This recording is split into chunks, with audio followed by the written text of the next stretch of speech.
Hello, everybody. I'm Brent. I'm Darko. And this is Fede with the devnullpodcast. Greetings and welcome to episode 4 of the devnullpodcast. Today, we've got 3D printing, internet privacy, and your digital fingerprint, as well as deep fakes. You're not going to want to miss this one. All of that and more coming up right after this.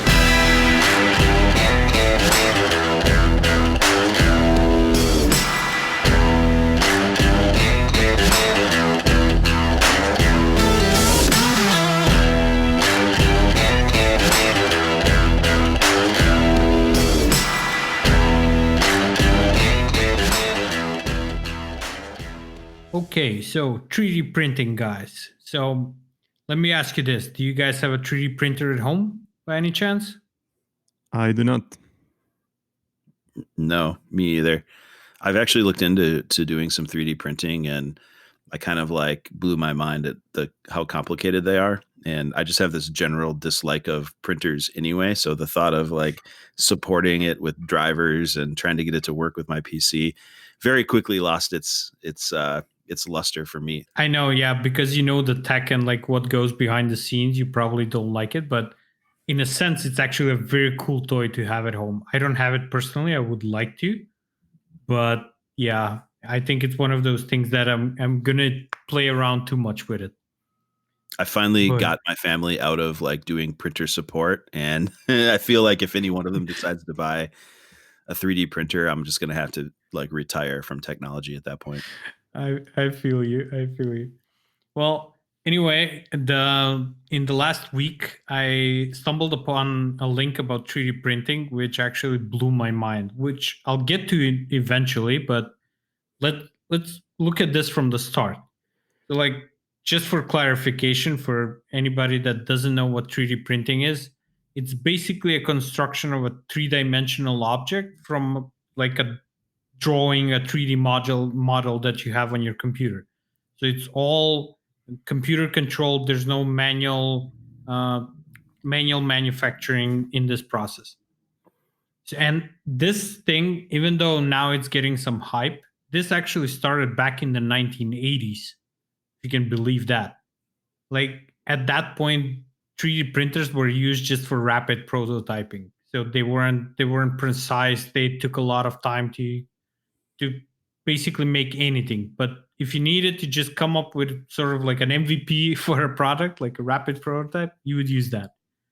Well, few decades forward, as of 2019, 3D printers have become so advanced that they're now using them in like industrial production technologies on all kinds of stuff. And I've stumbled upon some stuff that I did not believe were actually true, and I had to like find a second opinion on Google, find another link to confirm that story is true. So let me ask you this again. Like what is one thing that you've heard that was 3D printed that you thought was cool? Mm-hmm. For example, I remember reading about somebody making a robot out of 3D printed pieces. I thought that was really cool. Yeah, that is pretty cool. Yeah, the one thing that I can think of was, I believe on the International Space Station, they have some 3D printers, and there was a situation where a particular part broke, and instead of waiting for the next shuttle launch to ship that part, they were actually able to design and print this bespoke like space station part and use it. Either as a temporary or a permanent fix. I'm not exactly sure what, but I thought that was a pretty cool application of the tech. And I know with like space exploration, when we're very, very far away from resources, it does seem like a pretty viable way to kind of build what you might need. That printer is the 0G printer, Brent, that you mentioned. It was actually delivered to the International Space Station back in 2014. And the part that they actually 3D printed was a socket wrench. So they needed the socket wrench. The NASA station on Earth actually emailed them the CAD drawings, and they 3D printed the socket wrench. I'm gonna bet that it's a 10 millimeter. I don't know if there's for anybody that has ever worked on their own car. It seems like the 10 millimeter is always the one you can never find. So maybe exactly. I do need a printer just for that reason. That's a really cool use. for 3D printers. Trying to think what else I have read about that. I remember one. Self-replicating 3D printers. Oh 3D yeah, printers 3D printers that make 3D printers. Yes. That is awesome. That is actually very, very doable. So you need just one, and then you can make multiple. You still need some stuff outside of some stuff cannot be printed, obviously, but it's like significantly less parts that you need to buy. Well, let me share you some of the stuff that I found, which I thought was super cool. Like, for one thing, did you know that people can actually 3D print entire houses? So and it's actually not as expensive as you might think, because when I first read this, I was like, okay, so I need this giant machine to come in and like lay bricks or lay concrete or whatever it uses. And then this would cost so much money. But actually, 3D printed houses can cost as less as $4,000, which is Really? not that much. Yeah. So a couple of years back, a company built a tiny house of 350 square feet, or for those of us that use the metric system, that's about 37 square meters. That costed around $10,000, and it took just 48 hours to build it. That's incredible. That is pretty cool.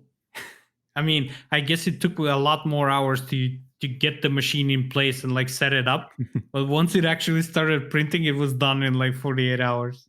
So does it print the entire house on one go, or does it print blocks of it one at a time and then you assemble it? I think it prints like layers. It prints, if you dissect the house of like, how do you call that, by horizontally dissect it? So it like prints layers on layers over that. So I think it prints out the entire house of one thin layer on top of layers on top of layers. So just like a small 3D printer, but now it's... Yeah, exactly. Just scaled up. Well, awesome. Speaking of big things, the largest 3D printed object that I found was actually a boat. So they printed out from some researchers from the University of Maine. They printed out a boat that was 7.6 meters long and weighed 2.2 tons in one go, like in 3D printed, like just one cast coming out of it, one object. And I thought that was super cool. And so are they using all the same materials that you might use like in your home 3D printer, or do they have the ability to like 3D print in metals or in cellulose material or things like that? Or is it all pretty much just like that resin based, material? It comes in all shapes and sizes. Like there's tons of different materials that can be used. So this was actually, I don't know what the boat was actually. It was designed on a polymer, some large format polymer. But there are stuff like Amsterdam, where I'm at, actually has one of the canals has a 3D printed metal bridge on it, which is completely made out of metal. So, and other stuff like the socket wrench on the ISS station is made out of plastic polymer, I think. So there's a lot of different stuff that you can use to 3D print.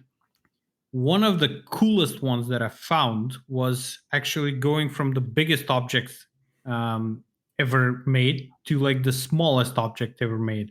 This was interestingly enough done by an artist called John T. Hurwitz. And it's actually called a nanosculpture. It is a 3D printed sculpture so small that it can fit on the forehead of an ant. It can fit inside the eye of a needle. Like that small. Was he an American? And the reason I say that is because here we'll use any system of measurement as long as it's not the metric system. So the forehead of an ant is much easier for me to visualize than like 0.01 millimeters. Yeah, definitely. So I don't have the exact like measurement, the scientific measurement, but yeah, you can imagine like the forehead of an ant or the eye of a needle. That sounds really That cool. I need to see a picture of that, by the way. yeah, I'm gonna have a link in the show notes. So this thing is actually done. It was printed in the coolest way possible using quantum mechanics. So quantum physics, like seriously, like it's mind blowing. It's using this photosensitive material. It's like a polymer that when it gets hit by two photons, very directed photons, it actually hardens. So what it does is he's actually using electron microscope to view this and a computer controlled process to sort of build this sculpture sort of like pixel by pixel. So it like directs two photons at a point that hardens, then it goes to the next pixel next to it, then it hardens, and at the end of it, it just comes out one hardened sculpture. That's awesome. It makes me wonder: are we going in the direction where at some point we're going to be able to create like nano motors, nano robots? Like that would be really cool technology. Um, now Yeah, I you mean, say this about the nano sculpture, like that makes me wonder. well, Tony Stark did it at one point. He created the nanites for his Iron Man suit. So True, true. I guess there we have that as an end goal to consider. So we just have to wait for Elon Musk to get around to printing things at that size. So Yeah, definitely. And I guess leading up to the link that I actually found, the article I saw last week was the coolest part of all that I think is 3D printed food. I don't know what you guys thought about think about this, or have you even heard about this, but this was first time that I've heard of something like this. But the Netherlands is actually host to a company that makes 3D printed food and a high-end restaurant, which is like a Michelin star restaurant that offers 3D printed food. So what are we talking about here? Like I can 3D print a steak? Well, Like what's not going on there? exactly, not exactly. So the way that they do this company is like trying to battle food waste. So what they do is like they take products that are nearing the end of expiration date. So they take it out, they grind them together, they form sort of like a paste, and they dehydrate them. They use this paste as a filament for the 3D printing. They make it into a shape of like a cracker or some food, something like that. Dehydrate the food, which extends its shelf life by a tremendous amount. So it can actually extend the life of the food. So there are some limits to what you can actually 3D print. There is a company, I think it was in Barcelona, that 3D printed a steak from peas. It obviously didn't have the taste of like steak, but it looked like it. I mean, nummy. That's exactly what I want. Is like old food paste in fun shapes. Maybe we can get like exactly. animal crackers, kind of thing. I feel like this might be. I might be thinking about this completely wrong here, but isn't that kind of what hot dogs are? Though, like, don't we take a bunch of food types and like grind that stuff up and then 3D print them into casing? I think Out a so. Yeah. nozzle. It seems like that tech's been around for a little while. Pretty So, much. it's cool. You don't want to know what's in it. You just No. just eat it. Don't ask. Yeah, definitely. Which leads me to my final question about you guys. Like, what do you think what would you like to see 3D printed in the future? Like, what Well, do you think would be cool to have 3D printed? for me, I really love this idea of space exploration. We kind of talked about it in, I think it was the very first show too. But when I read about 3D printing, I read about like building, habitations on the moon or Mars or other places in our galaxy. And I think there's a real logistical challenge of trying to move, you know, resources or even prefabricated components of buildings from Earth to these places. It seems to me it would be far more efficient to, build the machines, but perhaps even assemble those machines in orbit and then make the journey to a location like Mars or the moon or whatever, and then print your buildings there. I think that would be an interesting way to use the resources that may or may not exist on these places. Yeah, that would be a very good use of 3D printing technology. Kind of like sending something there, and then I was mentioning the self-replicating 3D printers, so you can have those and just like keep expanding as you gather resources. I think I would like to see. I mean, this is probably going to sound crazy, but do you guys remember the Star Trek replicator technology? Yep. I'm with you on that, man. I was going to go that way as well. That's what I would like to see. I would like to see a Star Trek replicator where I can just 3D print whatever I want. I want a steak right now, like push play, and then I get the steak. Or sushi, push play, and I get sushi. If we get to that point, I'll probably be dead by that time. But that'll be really cool. All right. Well, thanks for that, Darko. Be sure to check our show notes for links to all of the topics that Darko discussed. All right, let's talk about digital fingerprints. When you are browsing online, your browser leaks information about your operating system, the fonts that you use, the plugins that you have installed, and so on. And all this information can be used to identify you online and track you as you move from one website to another. Have you guys heard about that? Browser fingerprints? Absolutely. In fact, they're really devious and pretty sly on how they're able to track you. Like the example that I use all the time, with my family is if you go to a website looking to buy, I don't know, anything like perhaps you'd want new seat covers for your vehicle. And then you go to Facebook, and strangely, the ad that you see right at the top of your screen happens to be that same website that you were just on. Or if you go to like CNN or MSNBC to read the news, strangely, wow, there's that same company with that same ad. How does that happen? Exactly. Yeah. And it works in a way where even if you're using a VPN connection or Tor, or if you're blocking cookies and so on, they can still identify you because the characteristics of your browser make you unique. So that means that they estimate the probability of finding another device and browser combination that has exactly the same characteristics that you have. And with that information, they can identify and track you online, even if you're taking precautions. What kind of information can they collect, or what kind of information does the browser send? Well, there are two types. One is passive and the other one is active. Passive information is of the form of your IP address, HTTP headers with information such as the language, the user agent, security settings, refer URLs, the cookies that you have, and so on. It also includes information such as your platform, your operating system, and your CPU, the amount of memory that you have, whether you use an ad blocker or not, the plugins that you have in your browser, time zone, screen size, colors, and so on. So there are many, many things they can use to compute a fingerprint. All those pieces, when you take them together, can be used to uniquely identify a device. And of course, if you identify a device, that device is being used by a human. So they can identify you as you browse online, even if you're using an incognito browser.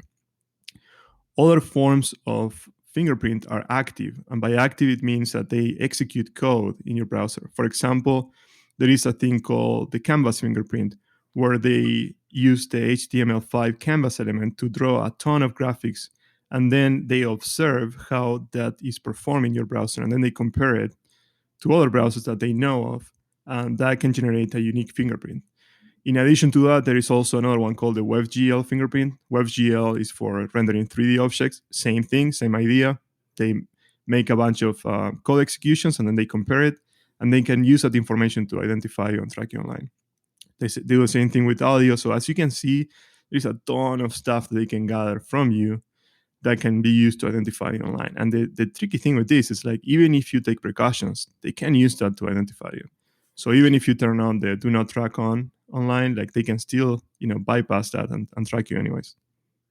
So when we are talking about they in this context, are we talking about like hackers or the government, or is it largely advertisers? Like, let's try to drill into who they maybe in this context, and why they might want to do that? That's a great question. So they here typically means advertisers. So companies that gather information that they can then sell to advertisers so they can create ads that are more efficient, that can target certain demographics and so on. That's usually like we're talking about, advertising companies here. Sure, it can be used by government agencies for other purposes, such as surveillance, but typically it's for advertisement purposes. The problem with So this they is like invades privacy. Yeah. Yeah, it does invade privacy, but they've learned like the economics of why this is a thing is because human behavior is such that if you indicate an interest in something and then by sheer repetition you keep getting shown that same thing over and over, and then maybe they trigger some kind of sale on that, and now you've converted and now you're a buyer instead of a passive browser of something that you may or may not want to purchase, right? So, I mean, they wouldn't do that unless there was some economic payoff. Exactly. And they've kind of gotten into the human behavior side of things, which is why in a lot of cases you find the same ads showing up on all of the websites that you go to.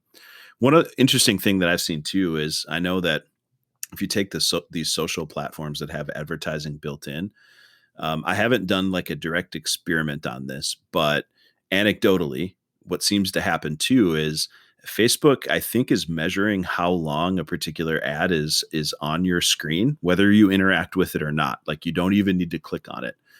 And from that, they kind of tend to generate, your interest, and will then re-show that ad. Or if you browse away to another website, you may see that ad again. So they're sort of learning from not just the direct actions that you take, but also from like the behavior of your eyeballs. How long are you looking at something? I actually know a company. I can't the name escapes me at the moment, but they were using they were developing a software for like Amazon purchases particularly. So they would measure actually your cursor on your screen. So they can measure how long your cursor stayed over an icon. Did it just pass over? And there are these algorithms that can determine whether a click was accidental as you were moving over it, or you actually intended to click on that link, and like referral and like recommended products that show up later on your Amazon page or something. So there are actually a lot of these softwares that can track all kinds of data to not just for advertising purposes, but for other purposes as well.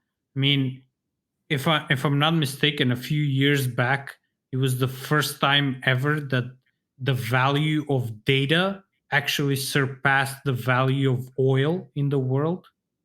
Like it became the most valuable resources, like data on people, like digital data became the most valuable resource on the planet. Interesting. Wow, I didn't hear that. It makes sense, but I hadn't. When you think about it, it makes sense, but that's not a leap that I made in my own brain.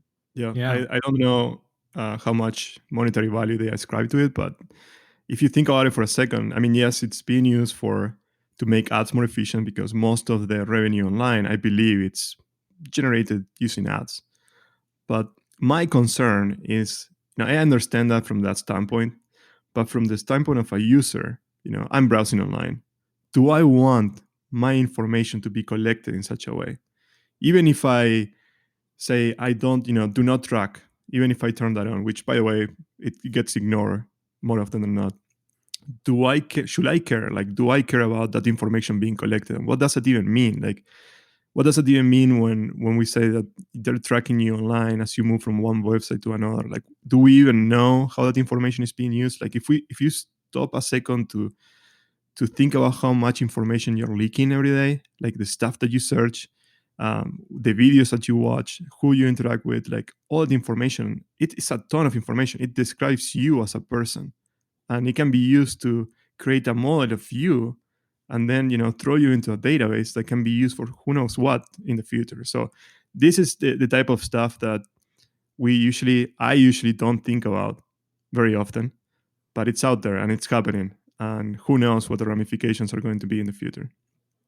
So when we use a term like leaking information, being in the industry, I understand what that means, but it's effectively like providing information that you don't intend to provide. It's people are jumping to a conclusion as to who you are based on your behavior or the characteristics of your browser or where you are in the world. It's that sort of thing, but you are not directly saying, hey, you have the permission to use this stuff. It's just that these companies that compile this data are sort of just doing it anyway.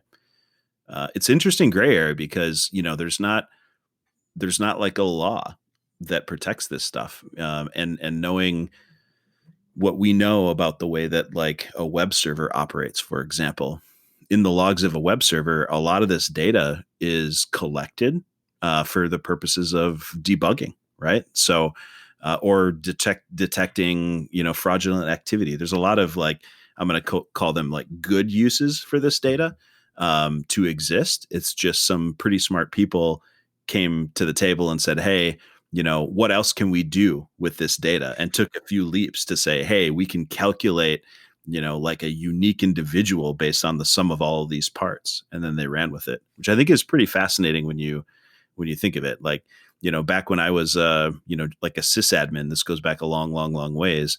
I used to look at logs all the time, IP address, the browser agent, the request headers that come in, all that stuff is available. But somebody took like a big step after that to say like, okay, now we're going to, make a map of this over time and across all of these sites and determine that user is Brent, which is pretty fantastic when you think about it.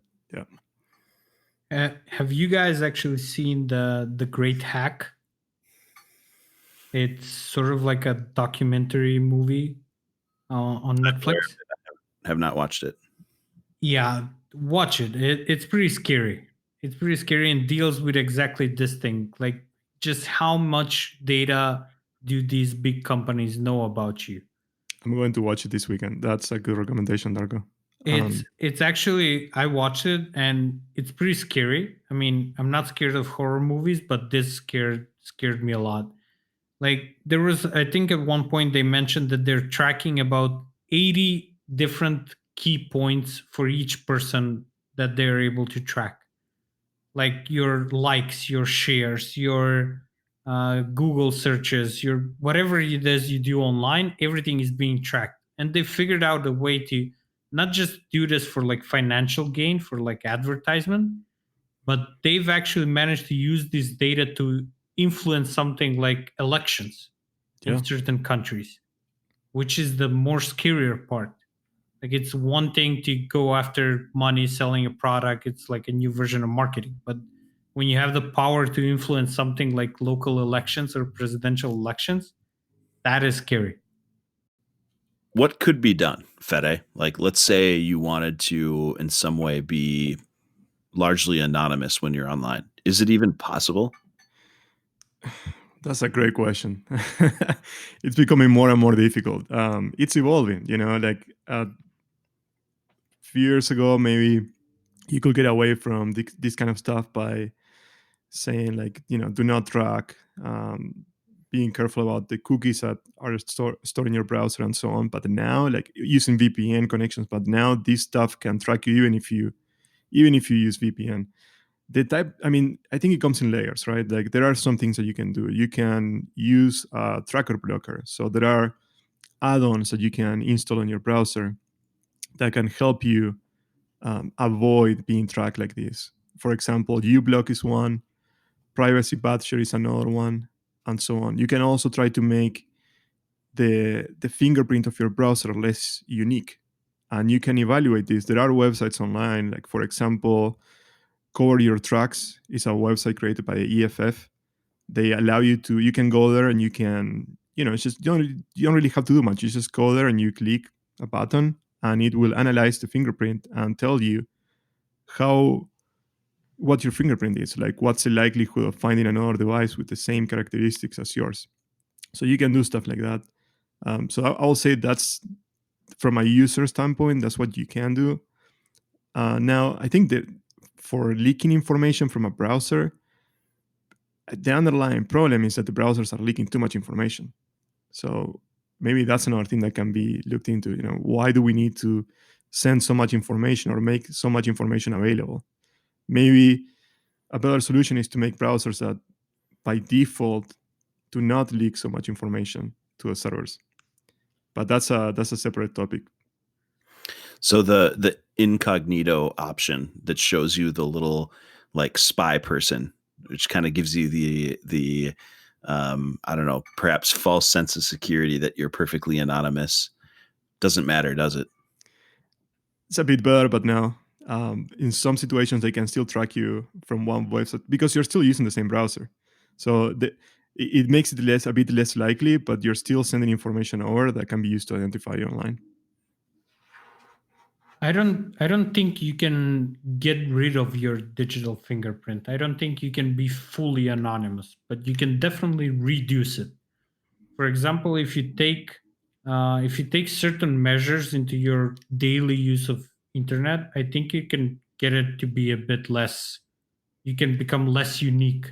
For example, my default browser is Brave, which is advertised as a browser that tries to hide your information as much as possible based on the Chromium, so it works the same as Chrome, but it actually tries to hide your information. And instead of using like Google, you can use something like DuckDuckGo, which is a search engine which advertises that it doesn't actually save your searches or that it tracks your searches later on. So there are these like sort of, I think, tiny tweaks that you can do in your everyday use of the internet that can reduce your footprint out there. Yeah, exactly. And here's the thing too. This is the crazy thing. If you become very anonymous, right, and you stop leaking information over, that in itself can be used to identify you, because then you become the one person in a geographic region that doesn't leak information. So that means that that's you. And so it's I guess, like, yeah, I agree with Darko. You can take actions to to reduce the footprint and make you more make you less unique. That's what you can do. What? So what you're saying is it's better to like blend in with the crowd, go where Yes. everybody goes, drink your pumpkin spice lattes like everyone else, and in that way you're hiding in plain sight versus being the super ultra private one that everybody's like, oh, that's the super ultra private one. There's only one. It's Darko. Here he is. Exactly. Yeah, you need to blend in with the crowd. Like, you should not stand out. That's the main point. But I mean, that's only if you care a lot about this kind of stuff, and you go the extra mile to make sure that they cannot track you online. But I'm more concerned with the trend, where we are going as a society. That's the worrying thing for me.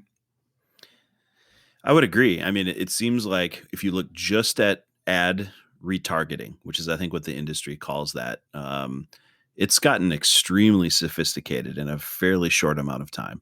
This is one component of it, but they're obviously able to match it up with behavior on the other side, which is like, if we do all this work and we're able to identify that this person has an interest in the new Ford Bronco, because I fell into that trap. Suddenly now Ford is like a big part of my online existence. I just went to their website one time, and I will say that the more I look at that Ford Bronco, the more interested I am in it. So who knows?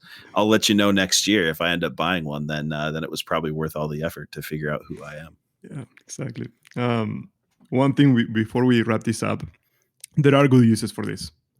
So, for example, security online. When you're going to log into your bank, some banks use fingerprint information to know what's the likelihood of somebody impersonating you. So that's why, when you see something like asking you about the device or remembering the device, it's related to this. So that's one use case that it's not necessarily bad, and can be used for a good purpose. Yeah, although with banks, and I agree, that's a good purpose, right? It's in their best interest and yours to keep fraudulent or bad actors out of your account. But I always look at it like too, they're trying to limit their liability. Because most banks, at least here in the U.S., if somebody hacks in or makes a bunch of fraudulent charges, they're actually the ones liable, not you. You may have to prove that it wasn't you that did that, but generally speaking, they're going to make you whole. So the bank holds the liability. They have, a vested interest in employing technology like this to reduce their liability, which I totally get. I agree. Yeah, I mean, I understand why they do it. I still think that browsers should not leak as much information as they do, and for security purposes, there are other ways of handling that. Yeah. Good. Well, thank you for that, Fede, and be sure to check our show notes. There's a couple of sites that Fede mentioned where you can go and review your existing fingerprint and see how likely you are to be identified over at the Electronic Freedom Foundation, the EFF, I believe it is. Yeah. So we'll put a link to that as well as some other things in our show notes. Gentlemen, today I want to talk about deepfakes. Are you guys familiar with what a deepfake is? Is that the tool that allowed me to be in so many action movies and fantasies? That is very likely the tool. I'm not sure which fantasies you're talking about there, but maybe that's a topic for a different podcast. Deepfake is sort of a descriptor for a bunch of different sets of technology. The reason I wanted to talk about this in particular today was a video that one of my friends sent me, done by the creators of South Park. So that's Trey Parker and Matt Stone. They put a video together that they call Sassy Justice with Fred Sassy. It's on YouTube. Of course, I'm going to put a link to this in our show notes.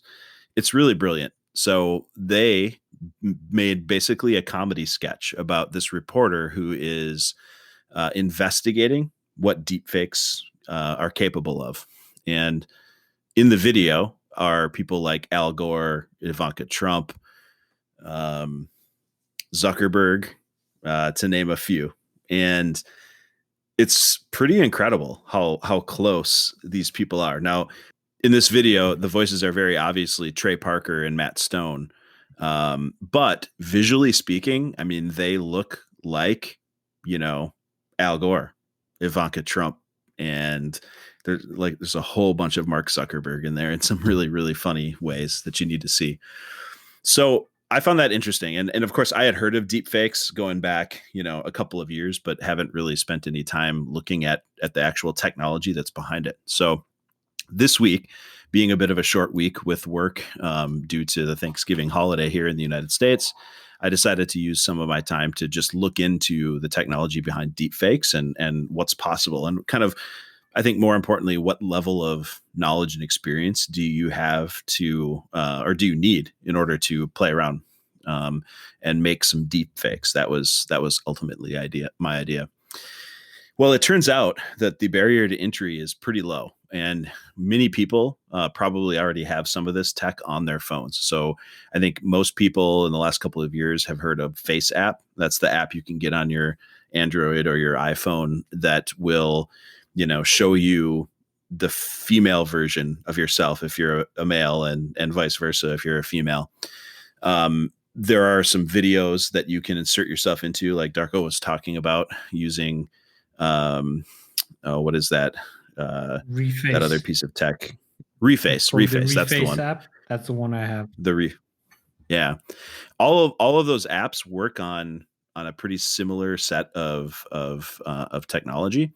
And so I kind of wanted to explore that. It turns out if you do a quick Google search on, getting started with deepfakes, it's literally what I typed into Google. There are at least a dozen tutorials that can get you from zero to, making your first video pretty quickly.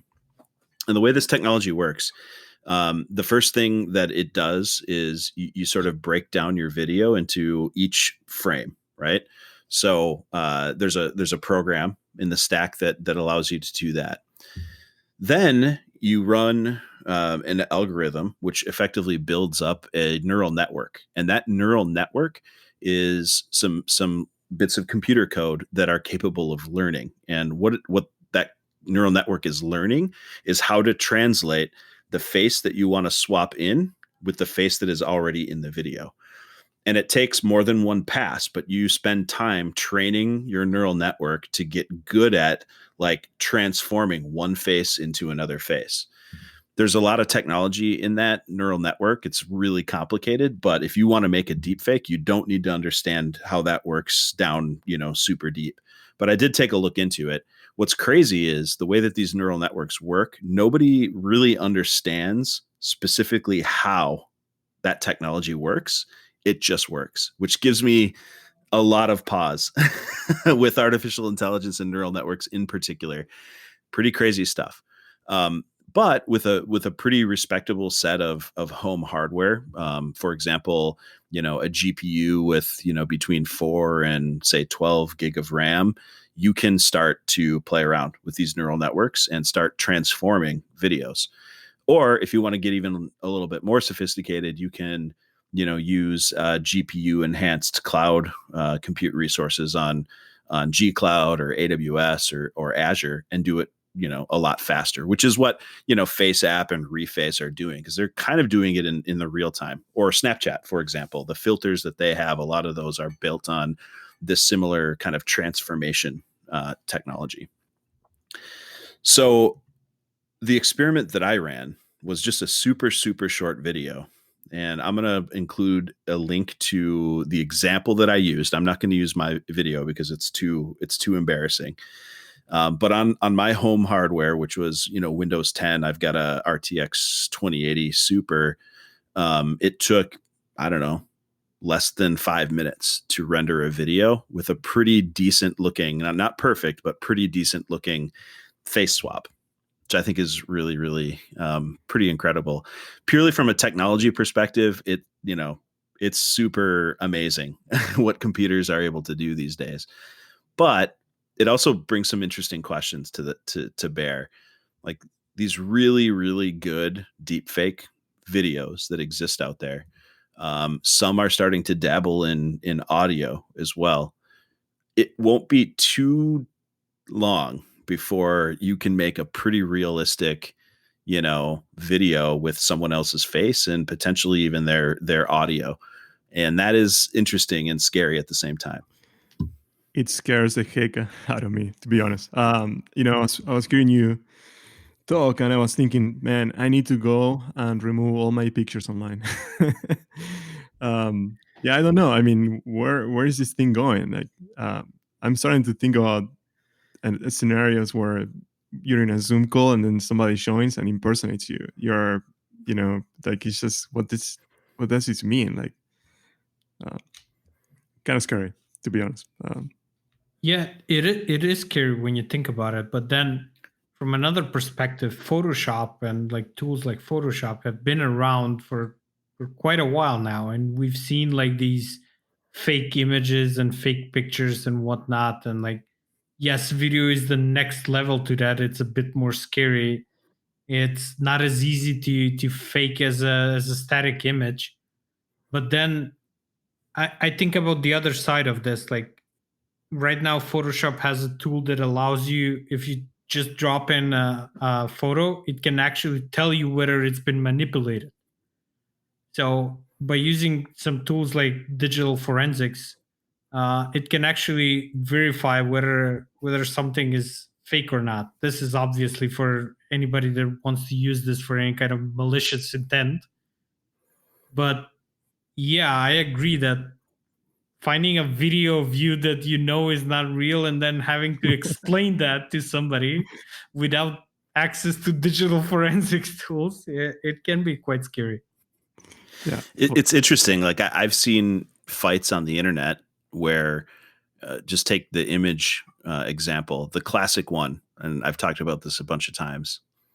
Had a photo of the Battle of Gettysburg that looked, pretty real, with 2 F-14 Tomcats providing air support, and they were like spliced in and made to look like they were there. And people were legitimately arguing about whether that's something that happened or not. Now, similar to like flat Earth, I can't tell if people are just, wanting to argue, but imagine if that was full motion video. People tend to trust, yeah, information sources that are more lifelike, right? You get more information from a video than you do from a still image, right? You get more information from somebody speaking to you than reading, an email.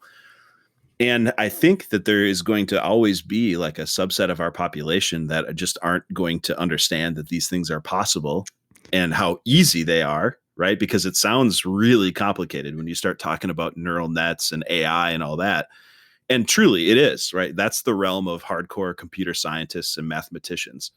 But you don't need to even understand that really to make a deep fake, right? You download the open source libraries, you know, lease a little time on some high end, GPU optimized computers, and boom, you're in business. You don't really need to understand the math behind how this is possible.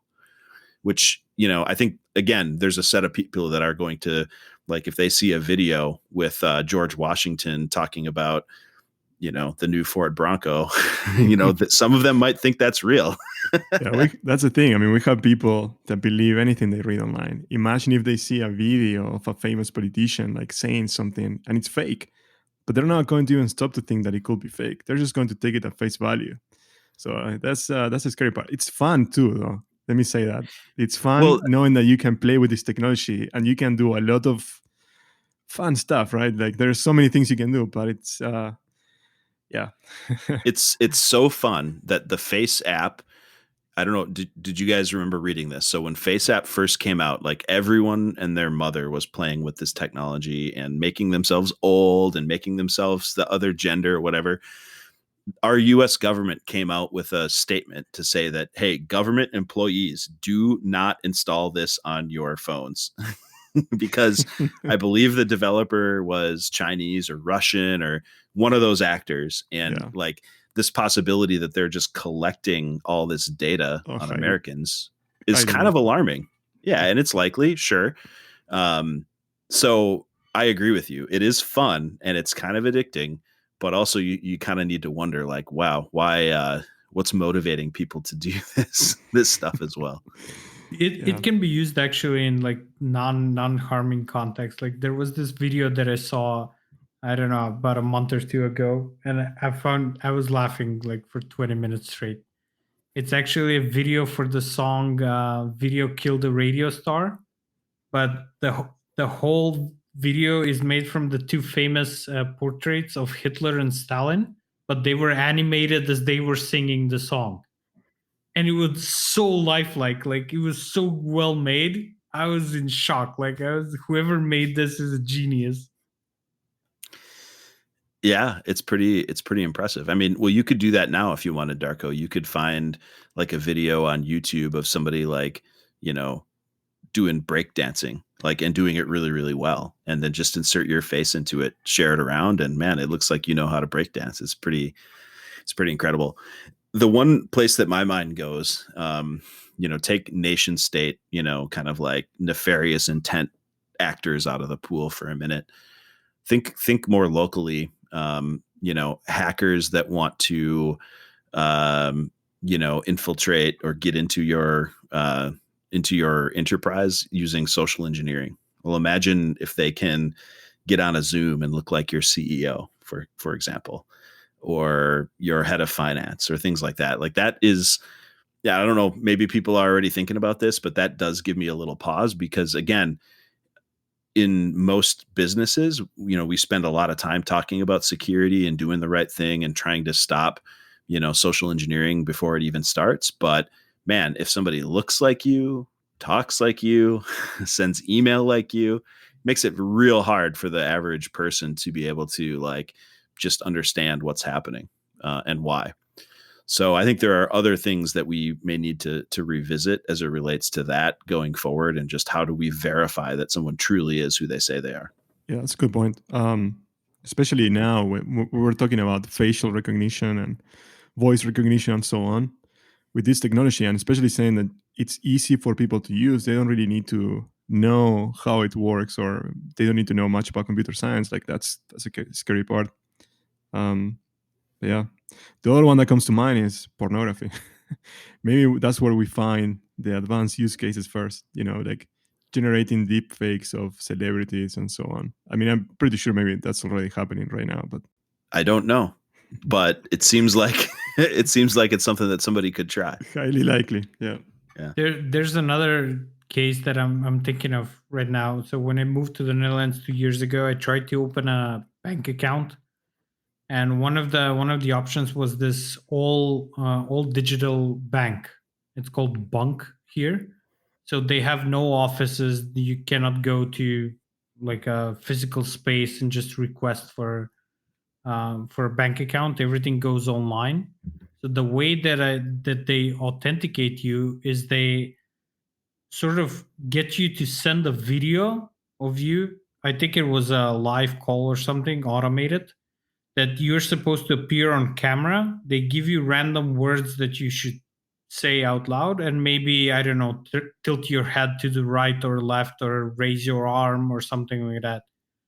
But then if somebody can actually deep fake this real time, just like with a Snapchat filter, this whole security of authentication goes down the drain, right? Yeah. It does. That's why I like having something that I know or that I possess in addition to something that I am, because I see this stuff coming and I'm like, well, I don't know how this is going to play out. I mean, it's a good thing to think about, and sometimes defeating really high tech options like this is rooted in simplicity, in doing things very, very simply, right? Maybe it is some kind of hardware based authenticator, or like we were talking about on the last show, Authy or Google Authenticator or something like that. Even if you have the most advanced like facial recognition system, just having one more layer that says like, hey, this code we just zipped you, do you have it? Is that you or not? Could work. Interestingly, just update from last show, my YubiKeys should arrive this week, so I'll be playing with those, and I promised an update to our many listeners now on the progress of that, and we'll see if it's a viable option to be used versus the software based approach. Nice. Cool. I was also thinking like good uses for this technology, right? One that comes to mind is you could potentially use this, and I'm sure somebody's thinking about it, like to bring back people that are no longer with us. For example, for movie purposes or memories, like you can bring them back, and if the technology is advanced enough, you can make a movie that makes it seems like they're there. You know what I mean? Like, I am so glad that you mentioned that, because that has been done.